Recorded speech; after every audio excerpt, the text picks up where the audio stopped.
Hello everyone and welcome back to my channel and welcome to the first video for the 2022-2023 college football season.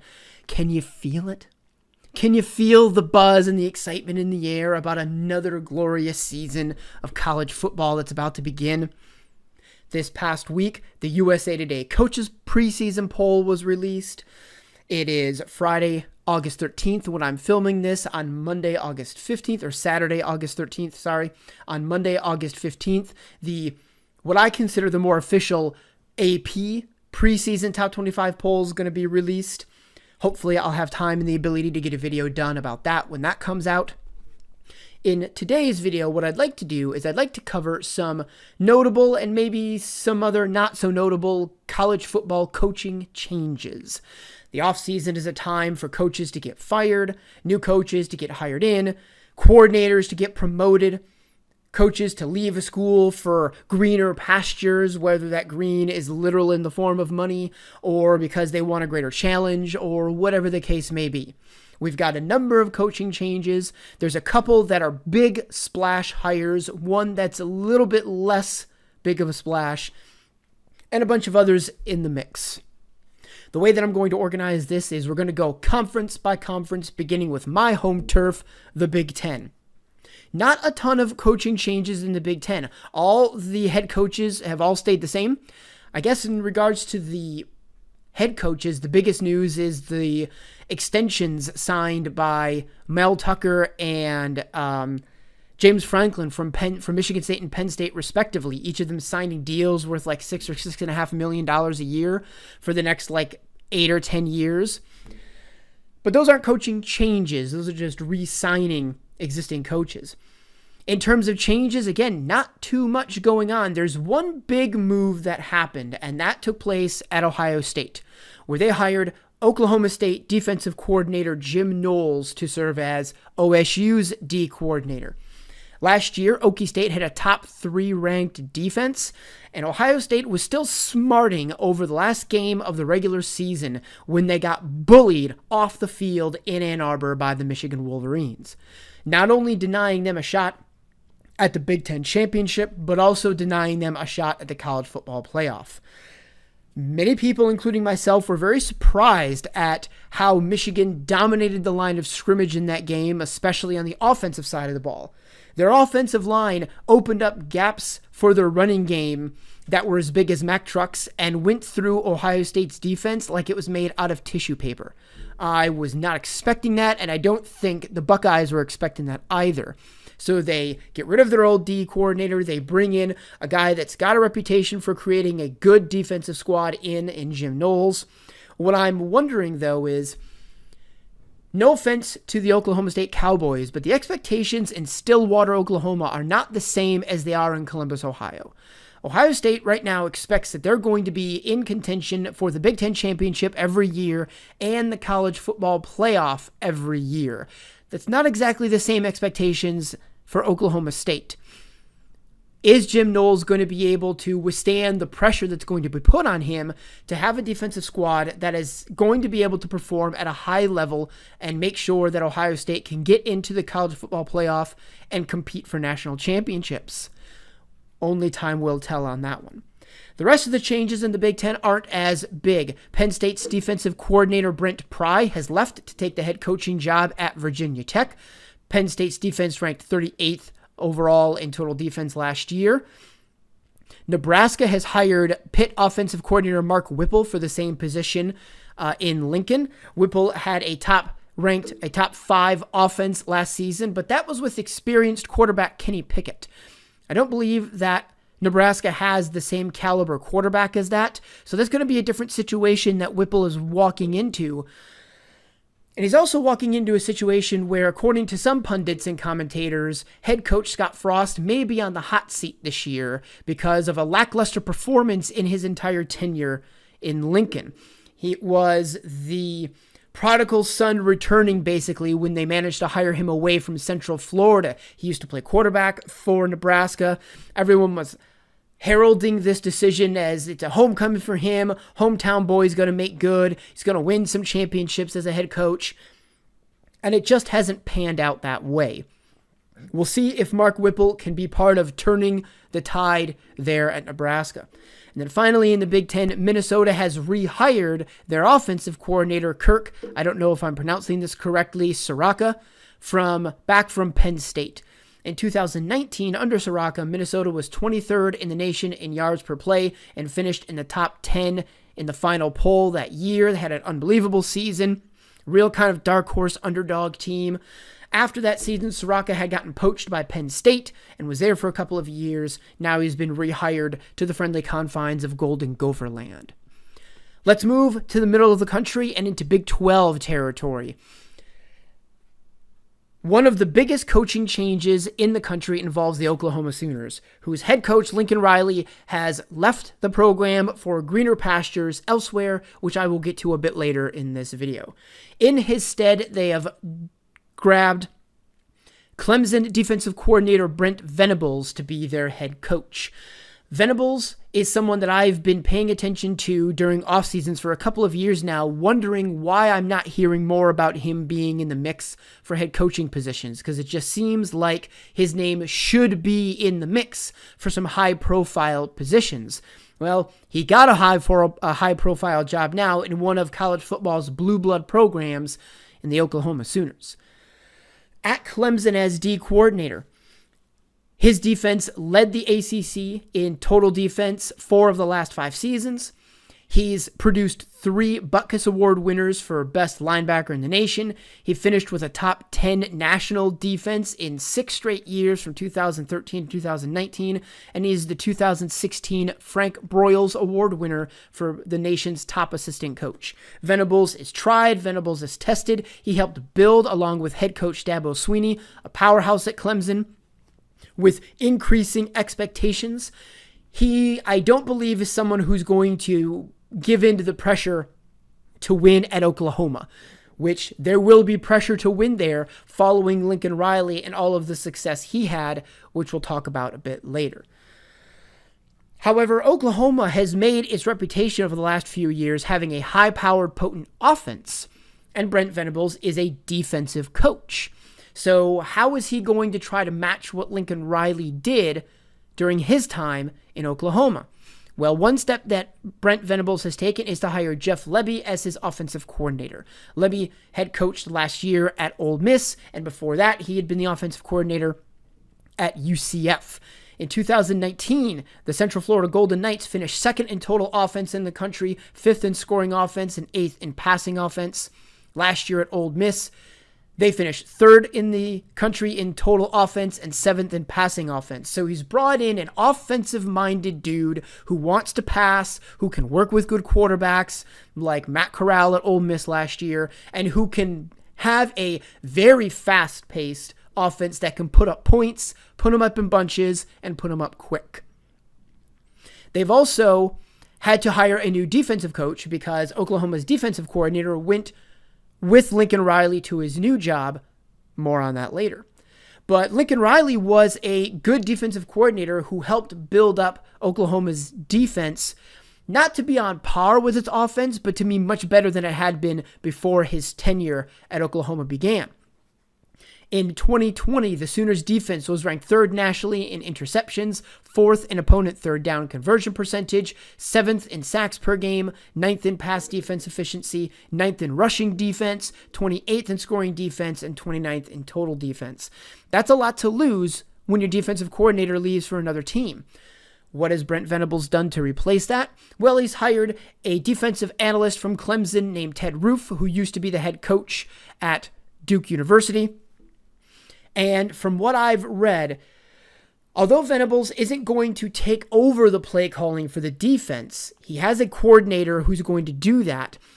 You get the sense that with this hire, Venables is going to be intimately involved in the defensive schemes and in the defensive play calling, even if he might not actually during the games be calling the defense. He's got Jeff Lebby that seems like he's probably going to give some leeway to and some autonomy to run the offense. And he'll mostly work with the defense while also attending to his head coaching responsibilities. If we stay in the state of Oklahoma, Oklahoma State, as just mentioned, lost their defensive coordinator Jim Knowles to Ohio State, so they need to replace him. Who did they replace him with? Auburn's former defensive coordinator and former Vanderbilt head coach Derek Mason, who only spent one season at Auburn, but the defense ranked 22nd nationally and 3rd in the SEC in rush defense. Not a lot of stats on Mason as a coordinator, so we'll have to see how that goes and if he can live up to the success that Jim Knowles had for the Cowboys. Heading into Texas, we've got a couple of teams to talk about. First and foremost is TCU. The Horned Frogs have hired Sonny Dykes, who coached at SMU for the last couple of seasons, as their new head coach. At Southern Methodist, Dykes won 10 games in 2019, which is the most games that team's won in a season since 1984. And at one point, he had the highest ranking that the team has achieved since 1985. In 2020, the SMU Mustangs were top 20 in total offense, passing offense, and scoring offense, in part because of their offensive coordinator, Garrett Riley, who Sonny Dykes is bringing over with him to serve as TCU's offensive coordinator. And Dykes finished with a 22-14 record at SMU, reviving a program that had hit literal rock bottom after in the early 80s being hit with the NCAA's death penalty and having their football program suspended because of numerous violations of recruiting and player relations that they were warned about and did not fix after multiple investigations. So the SMU faithful are hoping that Sonny Dykes and crew can revive the fortunes of a TCU program that had once reached top ranks and had once been in the hunt for perhaps national championships. We'll see what happens there at TCU with the Horned Frogs. In Lubbock, the Texas Tech Red Raiders have hired Joey McGuire from Baylor as their head coach. He served as an associate head coach last year, helped Baylor win a Big Ten championship, and finish in the top 10 in the final poll of the season. They also hired Zach Kitley, the offensive coordinator from Western Kentucky, to be their offensive coordinator, and Oregon's former offensive coordinator, Tim DeRuyter, I don't know if I'm pronouncing that correctly, to be their defensive coordinator. So an entirely revamped coaching staff at Texas Tech. So we'll see what happens there in Lubbock this coming season. And then finally, West Virginia. The Mountaineers have hired Graham Harrell as their offensive coordinator, grabbing him from the USC Trojans. He left USC because they have a new coaching staff in place, which I'm going to get to right now. But that's all of the coaching changes for the Big 12. A lot of changes going on in that conference, so we'll see what happens there. Moving further west to the Pac-12, we have USC making one of the two major hires of this college football offseason by hiring Lincoln Riley away from Oklahoma. During Riley's 5 years as head coach of the Sooners, he racked up a 55-10 overall record with 3 trips to the college football playoff, 4 consecutive Big 12 championships. He was the 2018 Big 12 Coach of the Year, and he had 2 consecutive Heisman Trophy winners in Baker Mayfield and Kyler Murray as quarterback. Riley is known for having high-powered, potent offenses that Brent Venables, the new Oklahoma head coach, is going to have to try to emulate in some way, shape, or form. So the USC faithful are hoping that he can bring that high-powered offense, that he can bring his work with quarterbacks to USC, and he can keep some of those really, really good West Coast California players in the Pac-12, in California, at USC specifically, rather than see them leave for greener pastures at Alabama, at Ohio State, at Michigan, at Georgia, maybe even at Oklahoma. Lincoln Riley also brought his defensive coordinator, Alex Grinch, over with him. I talked about what success Grinch had with Oklahoma's D. USC is hoping that he can replicate that success and create an offense that can partner with Lincoln Riley's, create a defense, that can partner with Lincoln Riley's offense to make USC a powerhouse that it used to be in the early 2000s when Pete Carroll was coaching, before he jumped ship for the NFL and the Seattle Seahawks, and then scandals broke, and then that program has fallen on hard times with a series of coaches that just haven't been able to live up to the expectations that USC holds for itself at that point. They've also got a new offensive coordinator in Josh Henson, who last year coached with Texas A&M in that same role. I would imagine, though, that being the offensive-minded guy that he is, that Lincoln Riley is probably going to have a large hand in the offensive schemes, the offensive designs, and maybe even the offensive play calling. Some people who are close to the Oklahoma program argued that Lincoln Riley, by taking on the duties of both head coach and offensive coordinator, was taking on too many responsibilities. Maybe he's going to change that when he gets to USC and give Henson a little bit more leeway, but he'll still be involved. Similar to the way I think Brent Venables is going to be more involved on the defensive side, and then let Alex Grinch just run the defense there for the Trojans. So the USC Trojans and their faithful have a lot to look forward to this coming season. I don't know if there's going to be an instantaneous turnaround for USC, but I would imagine in the next couple of years, maybe by the time USC starts playing in the Big Ten, which that's a whole other video to do about conference realignment, but maybe once they start getting into Big Ten play, maybe that USC team will start rolling and might be competing for conference and national championships again. Moving north into Oregon, their head coach, Mario Cristobal, has left to go coach his alma mater, the Miami Hurricanes. He's an old offensive lineman from, I think, the 90s era when the Hurricanes were a dangerous team and a powerhouse in college football. So Oregon has gone out and grabbed Georgia's defensive coordinator, Dan Lanning, who won a national championship with the Bulldogs last year, had the second-ranked overall defense, with a defense that was first in scoring by a wide margin. Georgia's defense last year, despite the fact that they were statistically second in the nation in overall defense, they were the nastiest defense in the country.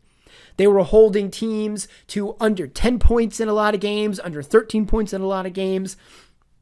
They were hard-hitting. They were fast. They had big defensive linemen that could shove offensive linemen off the ball. They had linebackers that were active. They had a secondary that was aggressive. They were a defense that you did not want to trifle with. And this is something that Oregon's going to need because in a couple of games down the stretch last year, they got bullied off the ball.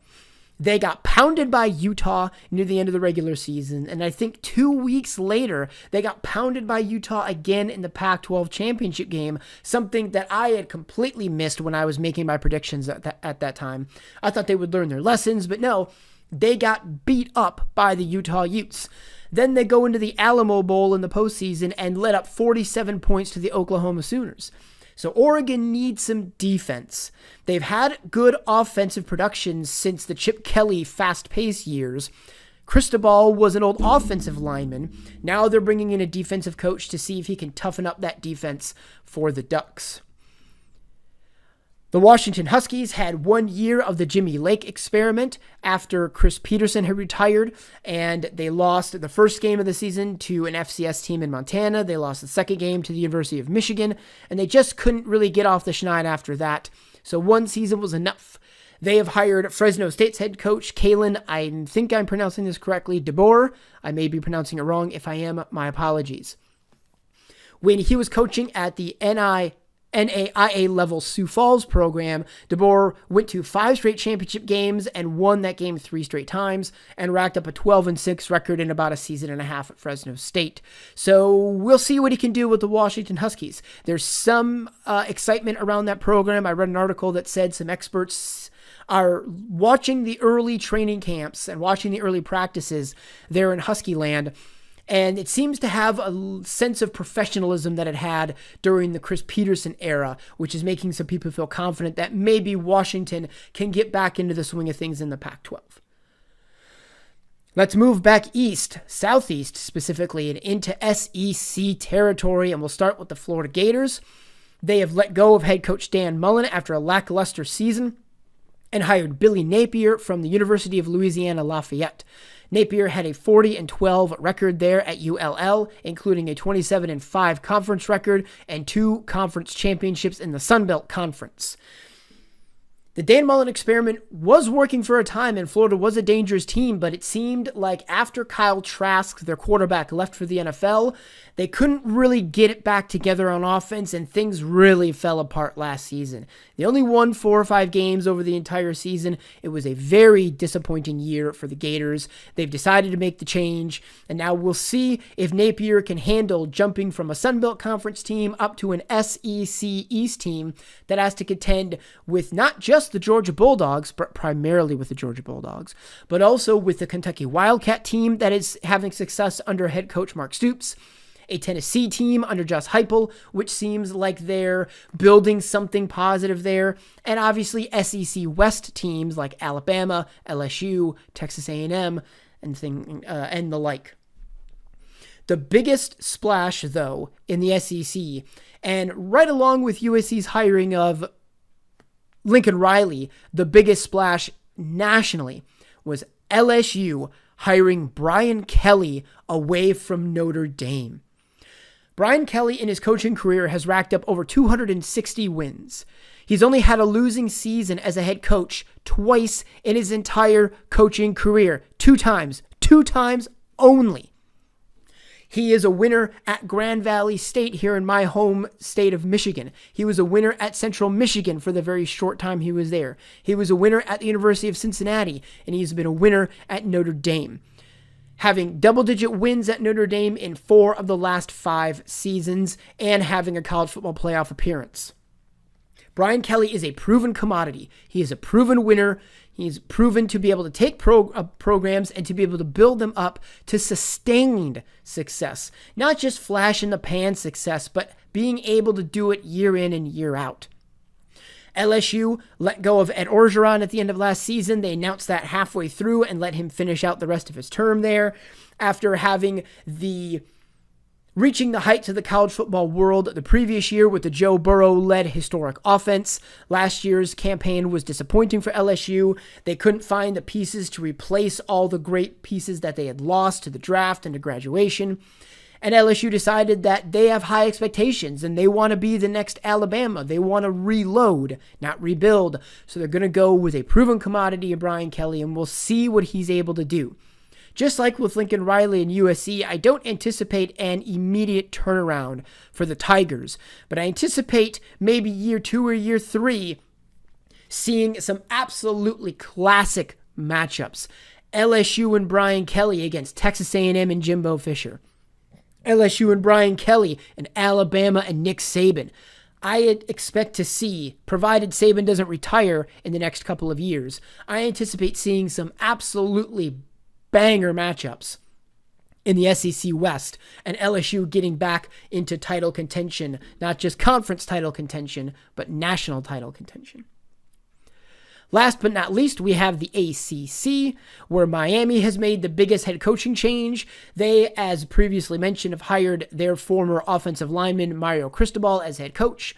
At Oregon, Cristobal racked up a 35-13 overall record, 23-9 in conference with 2 Pac-12 titles. So just like with Scott Frost going to Nebraska, there's kind of a sense for the Hurricanes that it's prodigal son returning, local boy's going to come back and make good and bring swagger back to a program that briefly had it when Manny Diaz was the defensive coordinator, but seemed to lose it when he was promoted to head coach. And before that, hadn't had really any swagger since the early 2000s. So we'll see what Mario Cristobal is able to do there in Miami town. Virginia Tech, as mentioned earlier, fired their head coach, Justin Fuente, and they've hired Brent Pry from Penn State to be their new head coach. He had been PSU's defensive coordinator and had won the Big Ten Championship in 2016 with the Nittany Lions. And then last but not least, this might not be a big-time coaching change because it's not a big-time program, but there's a change of head coach at Duke. And I bring this one up because former Duke head coach David Cutcliffe, who was, I don't know if he was let go or if he resigned, but he was a head coach up until this past season. He had a tenure of 14 years at Duke. He had taken over from the aforementioned Ted Roof, who was a combined 4-42 in his tenure as Duke's head coach. David Cutcliffe had 5 winning seasons out of 14. It's not great, but it's Duke. You don't normally think of Duke football as a powerhouse program. You think of Duke basketball as a powerhouse program, but not football. But he had 5 winning seasons, including a season in 2013 where they won 10 games. They were ranked as high as 23, I think, in the AP poll and 22 in the coaches poll. Those numbers may be reversed, but it's 22 and 23. They won their division, and they went to the ACC championship game to take on Clemson, who was emerging as a powerhouse team at that point. So this is a long-tenured coach who has now lost their position, and Duke has now hired Mike Elko to be their head coach. Elko is the former defensive coordinator for Texas A&M. His defense led the SEC in total defense and was second in pass and rush defense in 2020. And when Elko was at Notre Dame, he improved Notre Dame's defense by 20 spots in numerous defensive categories. So Duke University is not a powerhouse football team. They normally don't have a lot of resources that they devote to football. We'll see if Mike Elko can make some waves in the ACC. We'll see if he can make Duke, instead of an also-ran, maybe not a contender, but somebody that you got to deal with there in Blue Devil territory. And that wraps up this first video of the 2022-2023 college football season. I am giddy. I'm trying not to smack my table because it'll shake my camera, but I am giddy about this season. I'm excited for these coaching changes. I'm excited to see what the preseason top 25 is going to look like next week. That comes out in a couple of days. I'm hoping to get a football video done about that coming up soon. I'm also hoping to do one, although no guarantees on this, about notable player transfers in the offseason, because there are a notable few that I think that are worthy of talking about. Quarterbacks, wide receivers, moving from team to team, usually following coaches that are leaving and going from team to team. So we'll see if I can get that video up and running. We are at T-minus 14 days until week 1 of the college football season. Saturday, August 27th. I am so stoked for this, and I'm really looking forward, as I always do, to another season of college football action. If you are too, do me a favor and like this video, leave a comment below, tell me which coaching change I might have missed that you think is important, tell me about a coach that you're excited to see in a new environment, tell me what you think the ramifications of all these coaching changes and more will be. Also, be sure to subscribe to my channel and hit that notifications bell so that you will get alerts to when new videos drop on my channel, which, seeing as how we're only 2 weeks out from the first video for the picks, there will be regular videos coming out soon as I make my picks from week to week. Thanks so much for watching, and I'm looking forward to seeing you all next time.